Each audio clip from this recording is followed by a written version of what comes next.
¿qué pensarán los bebés que aún no saben hablar? Es una nueva pregunta que nos ha llegado de parte de alguna niña o niño de nuestro país, desarrollada durante alguna actividad pedagógica y que nos va a llevar a reflexionar el día de hoy junto a nuestra invitada y experta Junji, Paula de la O, quien es educadora de párvulos y profesional del Departamento de Calidad Educativa de Junji, a quien le damos la bienvenida y por supuesto también le damos la bienvenida a todas las personas que nos están mirando en este momento y que siempre están atentas a las cápsulas que surgen desde acá, desde Junji, para apoyar todo este proceso educativo que se está llevando a distancia. Paula, muchas gracias por estar nuevamente junto a nosotras el día de hoy, nuevamente en estas cápsulas, así que muchas gracias. Hola Beatriz. Hola Paula. Estar aquí en este espacio. Hola a las familias, a las educadoras, técnicos y a todas aquellas personas que siguen este espacio de conexión, Junji. Así es. Paula, nos llegó esta pregunta que es muy interesante, pero que también nos hace reflexionar mucho. Entonces, para partir, preguntarte y reiterar cuál es la importancia que tiene esta pregunta y también por qué es importante analizarla también de nosotros como adultos, ya sea como educadores y también como adultos responsables. Así es, Beatriz. Bueno, esta pregunta nos ofrece un gran desafío, ¿ya? Yo agradezco a este niño, a esta niña, no sé su nombre, pero de verdad que agradezco. Es autor anónimo. La pregunta anónima, súper bien. Le agradezco de verdad porque, bueno, me generó también un desafío de poder ponerme en el lugar de él, de ponerme en el lugar de las familias para poderla contestar, y nos demuestra del gran poder que tienen los niños y las niñas para transformar su realidad, ¿cierto? Siempre y cuando seamos adultos emocionalmente sensibles y disponibles a escucharles, contemplarles y aprender de ellos, porque de una pregunta, ¿cierto?, se generan cambios, nuevas conversaciones en la familia, investigaciones, así que agradezco de verdad esta pregunta. Bueno, y también aquí es importante relevar lo complejo y lo importante que es, porque nos indica cómo los niños comienzan a poner atención no solo a las cosas concretas, ¿cierto? Cuando son muy pequeñitos, lo que les interesa son las cosas que suceden a su alrededor, los juguetes con que pueden explorar, ¿verdad? Pero ya cuando comienzan a ser más grandes, empiezan a ponerle atención a los procesos más abstractos, aquellas cosas que no pueden tocar, como en este caso, la pregunta es el pensamiento de una guagua. No puedo tocar ese pensamiento de esa guagua, pero esa guagua me produce, ¿cierto?, una sensación de quererla escuchar, estar disponible, sensible a ella, y además tener esta capacidad de preguntarme, como niño, ¿qué estará pensando este bebé? Encuentro que es demasiado deslumbrante la pregunta, ¿ya? Yo me imagino a una niña o un niño observando a su hermano, quizás, o a un primo, a una bobita en la calle y decir, no me está hablando, pero estará pensando, no. Exacto. Sale desde cosas tan cotidianas. Exacto, es así, ¿cierto? Y esto nos demuestra también la gran curiosidad que tienen ellos para aprender. Claro. Ellos están preparados, su cuerpo, su biología está preparado y dispuesto para aprender en todo momento desde que nacen y hasta siempre. Y es una pregunta que nos permite, ¿cierto?, darnos cuenta de que ya este niño y esta niña a esta edad, que me imagino que tendrá unos 3, 4 años quizás, está siendo capaz de subjetivar al otro. Es decir, de que comprender de que este otro tiene un punto de vista diferente al mío, y eso es tan importante y que comienza desde muy temprana edad. Por ejemplo, cuando las mamás siempre jugamos a ello como un juego casi instintivo, que ni siquiera nos dicen juega esto, pero lo hacemos con los bebés, cuando le tapamos la carita con un pañito, ¿cierto? Como que es un juego súper instintivo, le tapamos la carita, y eso tiene que ver con la permanencia de objetos, ¿ya? Con que los niños empiecen a darse cuenta de que los objetos tienen vida, o sea, los objetos existen, ellos los estén mirando o no. Y Perfecto. Desde ahí comienzan a darse cuenta, por ejemplo, que pasa lo mismo y empieza con las personas, y que esas personas son independientes de mí y que esas personas tienen pensamientos diferentes a los míos. ¿Ya? Paula, y nosotros siempre decimos que cuando niñas y niños preguntan, es muy importante que el adulto responsable que esté con ellos haga caso, asista a esa pregunta e intente darle alguna respuesta, porque finalmente todo es aprendizaje. Y eso siempre lo remarcamos, que aprendizaje no es solamente sentarse en algún momento del día a escribir o a dibujar, sino que incluso el poder responder una pregunta significa un proceso de aprendizaje para una niña y un niño. Entonces, si pudiésemos seguir abordando, ¿qué nos dice esta pregunta del desarrollo y el aprendizaje de las niñas y los niños?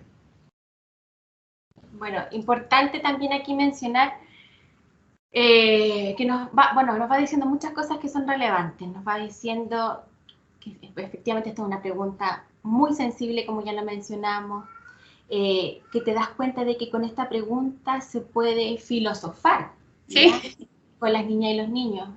Preguntas que son tan interesantes y que si te fijas, esta pregunta es una pregunta compleja, es una pregunta en donde efectivamente la ciencia en un momento pensó de que el cerebro del niño y la niña era como un cuaderno en blanco donde estaba todo por escribir. Hoy las investigaciones nos dicen otra cosa, ¿cierto? Nos dicen que los niños y las niñas tienen ciertas competencias referidas al lenguaje, a la creatividad, que tienen incluso más conexiones nerviosas que las personas adultas, y que son capaces de aprender en un tiempo relativamente corto. Nos damos cuenta, por ejemplo, cuando vamos a ver una amiga que tiene recién un bebé, después pasan meses, la vamos a ver y el niño ya está en otra, está conversando sus primeras palabras, entonces aprenden demasiado. Los niños y las niñas también nos dice de su capacidad de curiosidad y que es tan importante ser sensibles, Beatriz, en el sentido de que cuando observamos, por ejemplo, a un niño y niña que se está dando vueltas y mareando y mareando y mareando, y muchas veces nosotros los adultos decimos, para ahí, te estás mareando. Lo que está haciendo esa niña y niño también es aprender de sí mismo.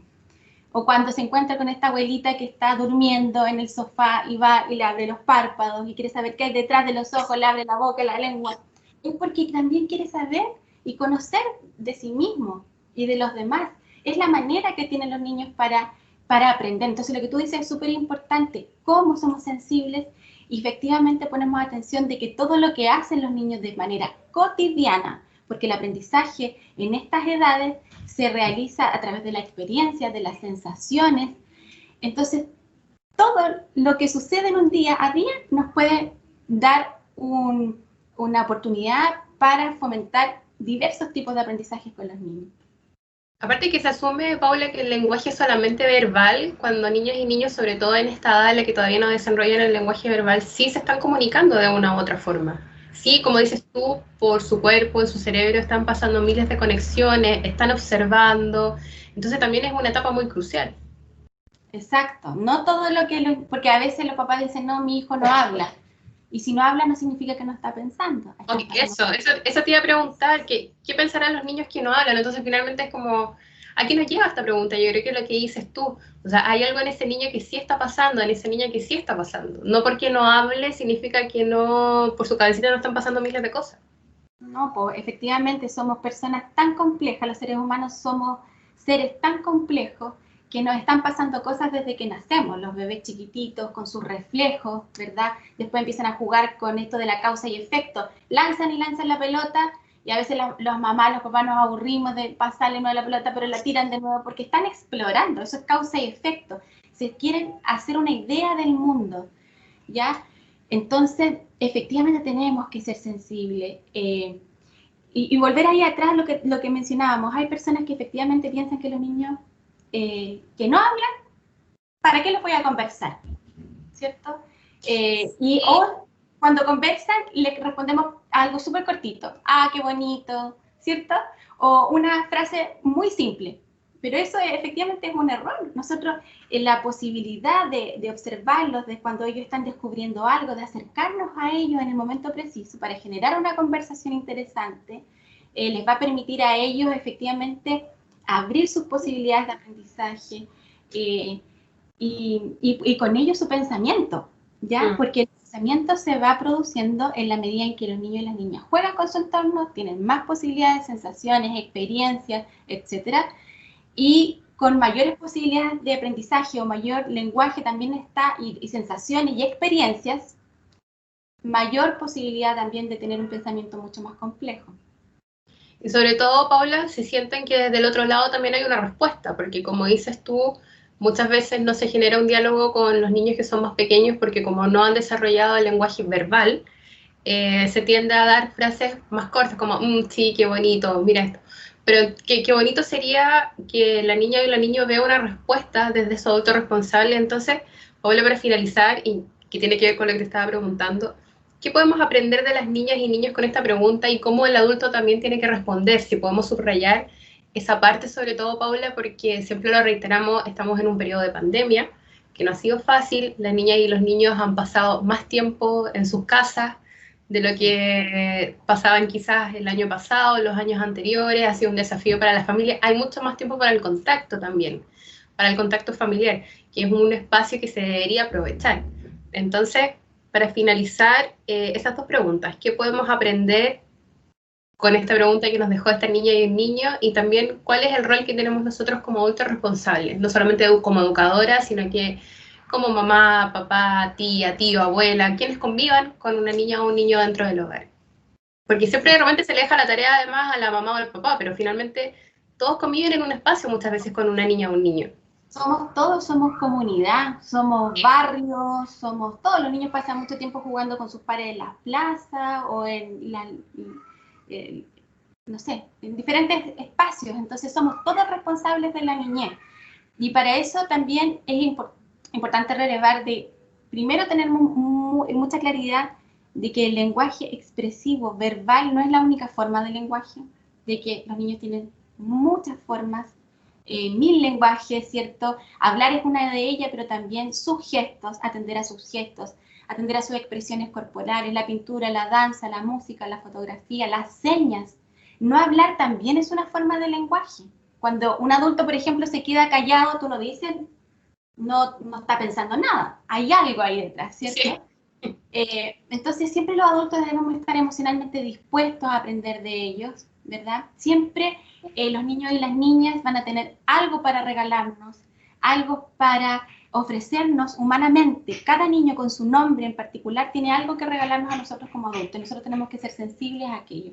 Esta pregunta nos demuestra cómo los niños tienen especial sensibilidad a las guaguas, por ejemplo, y lo que nos habla de su gran poder de inclusión. Esta pregunta también nos permite aprender de que los niños son capaces de admirar a la niñez también, que tienen mucha sabiduría y que gracias a ello estamos aquí hablando en este espacio. Entonces es muy importante considerar que los niños y las niñas tienen algo que ofrecernos, así como este niño de 4 o 5 años, anónimo, ¿cierto? Fue capaz de generar una pregunta tan interesante. Todos los niños en las casas de todo Chile están también preguntándose, observando, teniendo actividades, acciones que son relevantes de poner atención. Así que es un gran desafío para nosotros como adultos observar y contemplarlos para aprender de ellos. Yo creo que esa es como la lección de este espacio de conversación. ¡Wow! Cuando vi la pregunta es como, ¡wow! ¡Qué maravillosa pregunta! Gracias porque efectivamente me regalaste este espacio para poder nuevamente ponerme a estudiar, a mirar, a generar una conversación lo más interesante posible para ustedes. Así que gracias a todos los niños tienen algo especial que regalarnos. Sí, no, y nosotros te agradecemos a ti, Paula, por habernos acompañado el día de hoy. Como decías tú, esta pregunta y las otras que nos han llegado durante estos días, imagínate, nos ha hecho reflexionar, ha hecho que generemos estas cápsulas, que les invitemos a ustedes y reflexionemos en torno a una pregunta realizada por una niña o un niño de entre 0 y 4 años. Bueno, el lenguaje de Paula se desarrolla entre los 2 o 4. ¿Cuándo empieza a desarrollarse el lenguaje verbal? Lo que pasa es que se empieza a desarrollar desde que nacemos el lenguaje, ¿ya? Pero sus expresiones, claro, las expresiones las notamos mucho más marcadas a los 2 años, ¿ya? A los 2. Exacto, a los 2 años. Pero, y aquí también es importante que, bueno, tu última reflexión, Beatriz, porque a veces nos dijimos de los niños, pensamos que no está hablando a los 2 años, que está mal. No, cada niño tiene su propio proceso. Sí, a mí me ha pasado, sobre todo el año pasado, en una entrevista, aparte, esto antes de terminar, vamos a hacer un paréntesis, porque es muy importante. Pasas en distintos procesos, por ejemplo, cuando dejan el pañal, cuando comienzan a hablar, siempre tienden a comparar, y lo que nosotros siempre decimos acá es que no hay que comparar ningún proceso. entre niña o niño. No hay que compararlo con el hermano, no hay que compararlo con el hijo de la amiga. Cada niña y niño tiene su proceso, cada niña y niño tiene su edad para comenzar a desarrollar, ya sea el tema de dejar los pañales o, como dices tú, desarrollar el lenguaje verbal. Pero el lenguaje en sí ya existe. Claro, porque el comprensivo se da desde que somos chiquititos, po. A los 8 meses ya vemos muestras, 6 meses vemos muestras de que los niños no comprenden ciertas cosas que nosotros decimos. Entonces, sí. Es muy interesante lo que tú acabas de decir ahora.